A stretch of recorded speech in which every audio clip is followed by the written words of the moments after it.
जय हिंद दोस्तों। औसत के पिछले वीडियो में मैंने आपको सवाल के कुछ टाइप बताया था, जिसमें यह बताया था कि कोई संख्या का औसत दिया हो और उसमें सवाल था कि किसी संख्या को अगर प्रत्येक संख्या में जोड़ दी जाए तो उससे औसत में क्या प्रभाव पड़ेगा, या घटा दी जाए या फिर गुना कर दी जाए। तो जोड़ घटाव और गुना तक हमने आपको बताया था। तो आज के इस वीडियो में हम आपको बताएंगे कि अगर प्रत्येक संख्या में किसी एक संख्या से कहा जाए कि गुना कर दी जाए तो उससे औसत में क्या प्रभाव देखने को मिलेगा और किस तरह से सवाल पूछेगा, यही आपको इस वीडियो में हम बताने वाले हैं। तो चलिए देखा जाए। इसमें से पहला जो क्वेश्चन है कि 7 गो संख्या का जो औसत है ये 70 है और कह रहा है कि यदि प्रत्येक संख्या में हम 14 से भाग देते हैं तो फिर उसका नया औसत क्या होगा। यानी अभी 7 गो संख्या है जिसका औसत 70 है। अगर हम प्रत्येक संख्या में जो है 14 से भाग देते हैं तो भाग देने के बाद नया औसत क्या होगा। तो देखिए, सबसे पहले आपको इसका कंसेप्ट पे बताते हैं कि किस तरह से सॉल्व किया जाएगा। उसके बाद आपको एक छोटा सा ट्रिक बताएंगे जिससे आप बहुत ही कम समय में निकाल सकते हैं। तो देखिए, सबसे पहले अगर देखें तो 7 गो संख्या है और इसका औसत जो है 70 है। ठीक है, अगर हम इस औसत 70 में 7 से गुना कर देते हैं तो ये आपका योगफल आ जाएगा 7 संख्याओं का, क्योंकि योग निकालने का फॉर्मूला होता है औसत गुने संख्या। तो ये आपका योगफल आ जाएगा। तो गुना कर लेते हैं तो 7 7 49 और 0 का 0 यानी 490 आ जाएगा। ठीक है, अब देखिए ये योगफल हो गया 490। अब कह रहा है कि यदि प्रत्येक संख्या में 14 से भाग दिया जाता है, ठीक है, तो प्रत्येक संख्या में 14 से भाग दिया जाता है तो इस चीज को हम क्या कर रहे हैं, डायरेक्ट 490 जो योगफल आया है इसी में हम क्या करेंगे, 14 से भाग देंगे। अब आप कहिएगा कि सर योगफल में काहे भाग दे रहे हैं, तो एक छोटा सा एग्जांपल से आपको समझाते हैं। जैसे 4, 6 और 8 ये आपके 3 गो संख्या है और इसमें प्रत्येक संख्या में हमें 2 से भाग देना है। प्रत्येक संख्या में 2 से भाग देना है और 2 से भाग देकर फिर जोड़ेंगे और देखेंगे कि कितना आ रहा है। तो अगर आप प्रत्येक संख्या में आप 2 से भाग दीजिएगा, ठीक है, तो देखा जाए 4 में 2 से भाग दीजिएगा तो 2 बार में कट जाएगा, 6 3 बार में कट जाएगा, 8 जो है 4 बार में कट जाएगा। अब इन तीनों को हम लोग जोड़ते हैं तो 4 और 3 7 और 7 और 2 कितना आ जाएगा, 9। यानी हमने अलग अलग भाग देकर जोड़ा तो 9 आया। एक बार हम क्या करते हैं, इन तीनों को पहले ही जोड़ लेते हैं और फिर 2 से भाग देते हैं। तो 8 और 6 14 और 14 और 4 कितना होगा, 18 और 18 में 2 से भाग देंगे तो आपका 9 ही आएगा। यानी आप यहाँ से कॉन्सेप्ट क्या निकल रहा है कि जब हमें किसी संख्या में भाग देना है तो या तो एक से ज्यादा अगर संख्या है तो उन सबको जोड़कर जो जोड़ आएगा योगफल उसमें भाग दे दीजिए, या फिर अलग अलग भाग भी दे सकते हैं। दोनों ही कंडीशन में आपको आंसर सेम ही मिलेगा। तो यहाँ पर भी हम वही काम करें, क्योंकि सातों संख्या तो हमको पता नहीं है, सातों का योगफल पता है तो हम डायरेक्ट योगफल में भाग देते हैं। तो योगफल में अगर भाग देंगे, ठीक है, तो देखिए ना ये कितना बार में कटेगा, 7 से काटेंगे तो 7 दूना 14 और ये 7 7 49 0 70 आएगा और 70 को 2 से काटेंगे तो कट कर आएगा 35। तो ये 35 आया। प्रत्येक संख्या में हमने 14 से कह रहा था भाग देने के लिए, भाग दे दिए तो हमारा 35 आया। अब ये 35 है क्या चीज, तो योगफल है, सातों संख्या का योगफल है। ठीक है, तो अब हमसे कह रहा है भाग देने के बाद उसका औसत क्या होगा। तो ये चूंकि योग है तो हमें फिर से इसका औसत निकालना है, तो फिर से हमें 7 से ही भाग देना होगा, क्योंकि संख्या 7 ही है। तो 7 से भाग देंगे तो ये आपका 5 बार में कटकर आ जाएगा, यानी हमारा जो नया औसत होगा आपका 5 हो जाएगा। उम्मीद है कि आप लोग को समझ में आ रहा होगा। ठीक है, तो ये कॉन्सेप्ट के द्वारा आपको समझाएं। लेकिन यही इसका ट्रिक की बात करें तो ट्रिक बहुत ही इजी होता है।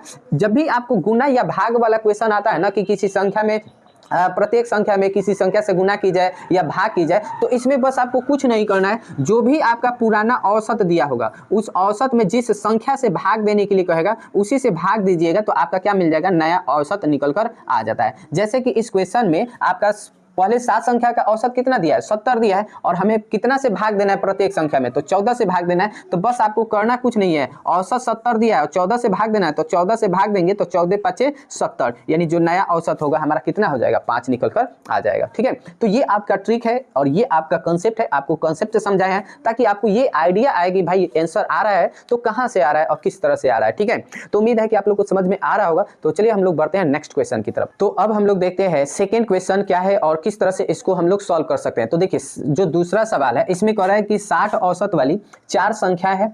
इसमें जो पहली संख्या है वह बाद की तीनों संख्याओं के योग का 1/4 है, 1/4 है। तो हमें बताना है पहली संख्या। ठीक है, ये आपसे सवाल कर रहा है और ये एसएससी और रेलवे के एग्जाम में इस तरह का क्वेश्चन अक्सर पूछा जाता है। तो देखिए, इस तरह के क्वेश्चन को हम लोग किस तरह से सॉल्व करेंगे। तो देखिए, मान के चलते हैं वह 4 संख्या, ये इस तरह से हम लिख देते हैं 1 2 और 3 और ये 4, ये आपके 4 गो संख्या है। ठीक है ना, तो इन चारों संख्या का जो औसत दिया है वह आपसे 60 दिया है। कह रहा है कि 60 औसत वाली 4 संख्या है, ठीक है, यानी चारों का औसत आपका 60 दिया है। तो अगर हम 60 में 4 से गुना कर देते हैं तो ये चारों संख्या का योगफल आ जाएगा। तो 6 का 24 और 0 का 0 यानी 240 योगफल हो जाएगा। तो योगफल हो गया, तो है इन चारों को अब हम लोग जोड़ सकते हैं, योगफल बराबर योगफल, इस तरह से कर सकते हैं। अब ध्यान से समझिएगा, अब इसमें क्वेश्चन में आपसे कह रहा है कि इन चारों संख्याओं में जो पहली संख्या, ये वाली पहली संख्या जो है बाद की तीनों संख्याओं के योग का, तो बाद की 3 संख्या ये है, दूसरी, तीसरी और चौथी, तो इन तीनों के योगफल का, तो ये तीनों तो आपका प्लस में है, तो इन तीनों का जो भी योगफल होगा उसका 1/4 जो है आपका पहली संख्या है। तो मान कर चलते हैं कि जो तीनों संख्या का योगफल है वह x है, तो पहली संख्या हमारा कितना हो जाएगा, x/4 हो जाएगा। 1/4 यानी x में हमको गुना करना होगा 1/4 से, तो गुना करेंगे तो x/4 होगा। तो ये आपका पहली संख्या हो गया, ठीक है। तो इधर भी योगफल है, इधर भी योगफल, तो x/4 और बीच में प्लस है, प्लस यानी पहली संख्या का वैल्यू x/4 और बाद के तीनों संख्याओं का योगफल हमने क्या माना, x माना, तो x बराबर में 240, ठीक है। अब यहाँ से हमको क्या दिख रहा है, तो भिन्न का जोड़ दिख रहा है, तो करिए 4 से x में गुना करेंगे, 4x एगो x कितना हो जाएगा 5x/4 और इधर आपका 240। अब ये 4 बटा में है तो इधर जाएगा गुना हो जाएगा, तो 5x बराबर इससे इसमें गुना करेंगे तो 0, 4 चौका 16 के 6 हासिल बच जाएगा 1, 4 दूनी 8, 1 9, 160 आ जाएगा, ठीक है।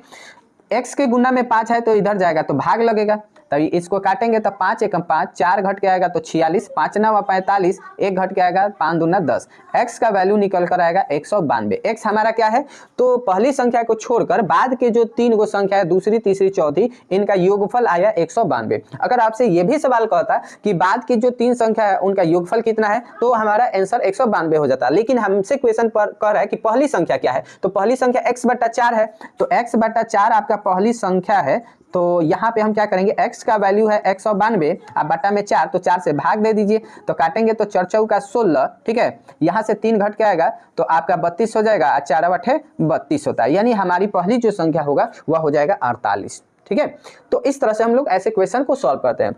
अब इसमें हो सकता है कि आपसे ये भी कह दे कि जो मान के चलिए यहाँ पे हम क्वेश्चन में कह रहा था कि पहली संख्या बाद की तीनों संख्याओं के 1/4 है, आपसे ये भी कह सकता है कि बाद की जो 3 संख्याओं का योगफल है वह पहली संख्या के दुगना है, 3 गुना है। तो इस तरह से अगर क्वेश्चन कहे थोड़ा मोड़ा घुमाए तो आपका सोल्यूशन का तरीका जो होगा यही होगा, इसी तरह से हम लोग सॉल्व करेंगे। अब आपके मन में डाउट होगा कि क्या इसका कोई शॉर्ट ट्रिक है या नहीं है, तो देखिए इसका कोई शॉर्ट ट्रिक तो नहीं दिख रहा है हमें, ठीक है। इसको हम लोग बेसिक कांसेप्ट से ही सॉल्व कर सकते हैं, ठीक है। कुछ ऐसे सवाल होते हैं जिसका ट्रिक नहीं होता है, बल्कि इतना तो सोल्यूशन आपको करना ही पड़ता है, ठीक है। तो चलिए हम लोग बढ़ते हैं नेक्स्ट क्वेश्चन की तरफ और देखते हैं कि हमसे अगला क्वेश्चन क्या कर रहा है और उसको हम लोग किस तरह से सॉल्व करेंगे। तो अब हम लोग देखते हैं सवाल नंबर आपका तीसरा क्या कर रहा है। देखिए तीसरा जो सवाल है ये भी काफी ज्यादा इंपॉर्टेंट है। सवाल ये कर रहा है कि 5 गो संख्या है, इसमें से पहली 4 का संख्या का जो औसत है वह 5वीं से दुगना है। औसत की बात कर रहा है, यहाँ पे योगफल की बात नहीं कर रहा है। जैसे पिछले वाले क्वेश्चन में था कि योगफल था, ठीक है, यहाँ पे आपका औसत की बात कर रहा है कि जो पहली 4 संख्या का जितना भी औसत होगा वह औसत जो है 5वीं संख्या के औसत से ही, यहाँ पे औसत से ही दुगना है। यदि पांचों संख्या का औसत 27 है तो हमें 5वीं संख्या बताना है कि कितना होगा, ठीक है। देखिए इस क्वेश्चन को हम पिछले के कंसेप्ट के द्वारा ही सॉल्व करेंगे। ये आपका पहली संख्या हो गया, दूसरी हो गया, ये आपका तीसरी संख्या और ये हो गया आपका चौथी संख्या। इन चारों पांचों, एक मिनट, 5 संख्या है ना जी, तो ये आपका 5वीं संख्या हो गया। इन पांचों संख्या का जो औसत है आपसे लास्ट में कह रहा है कि 27 है, तो औसत 27 है, तो 27 में अगर चूंकि 5 को संख्या है तो 5 से अगर गुना कर देंगे तो ये योगफल हो गया। तो इधर योगफल, तो इधर भी योग बदल लीजिए, योग बराबर योग हो जाएगा, यानी प्लस कर लेंगे, ठीक है। अब ये सवाल आपका फिट हो गया। अब देखा जाए इसमें क्या कर रहा है, इसमें कह रहा है कि पहली 4 संख्या का जो औसत है, पहली 4 का औसत यानी 4 गो संख्या का औसत, यानी पहला से लेकर चौथा तक का कुछ औसत है, वह क्या है, तो 5वीं संख्या से दुगना है। तो पहले हम 5वीं संख्या के औसत को हम कुछ मान लेते हैं, तो 5वीं संख्या के औसत को x मानते हैं। ध्यान से समझिएगा, अब चूंकि दाएं तरफ योगफल है तो इस औसत को भी योग में बदलना होगा। तो 5वीं संख्या तो एक गो संख्या है, तो इसमें 1 से गुना कर देंगे तो ये इसका औसत हो जाएगा 1x यानी x, ठीक है। अब देखा जाए ये जो 4 संख्या है इनका औसत 5वीं से दुगना है, तो 5वीं संख्या का औसत अगर x है तो आपका इन चारों का औसत जो होगा ये 2x होगा, तो औसत 2x होगा, ठीक है, योगफल नहीं। अब चूंकि हमें चाहिए योगफल, क्योंकि RHS में योग है तो योग बराबर योग करेंगे तभी तो आगे सॉल्यूशन बढ़ पाएगा। तो ये जो औसत है आपका, ठीक है, तो ये पहली 4 संख्याओं का औसत है, ठीक है ना। चलिए तो देखा जाए तो ये जो आपका 2x है ये पहली 4 संख्याओं का औसत है, तो इसको योग में कैसे बदलेंगे? तो सिंपल है, औसत है कितने संख्याओं का औसत है? 4 को संख्या का, तो इसमें आप 4 से क्या कर दीजिए, गुना कर दीजिए, तो ये योगफल आ जाएगा। तो ये भी योगफल, आप प्लस यहाँ पे बीच में साइन है और ये भी योगफल, तो यानी कि 4 दूनी क्या हो जाएगा 8x, प्लस का साइन है प्लस x और ये आपका हो जाएगा x। इधर आप क्या कर लीजिए 27 में 5 से गुना कर देंगे तो योगफल बराबर योगफल आ जाएगा, तो गुना करते हैं 5 7 35 के 5 हासिल 3, 5 दूनी 10 और 3 13, 135 हो गया। ठीक है, तो यहाँ से अगर जोड़ते हैं तो 8 गो x कितना हो जाएगा 9x बराबर 135। 135 9 से आपका कट जाएगा ना, काट कर देखते हैं तो x बराबर 9 एकम 9 घट के आपका 4 आएगा, तो 9 5 45, यानी x का वैल्यू आ रहा है 5। अब देखते हैं हमसे सवाल क्या पूछ रहा है।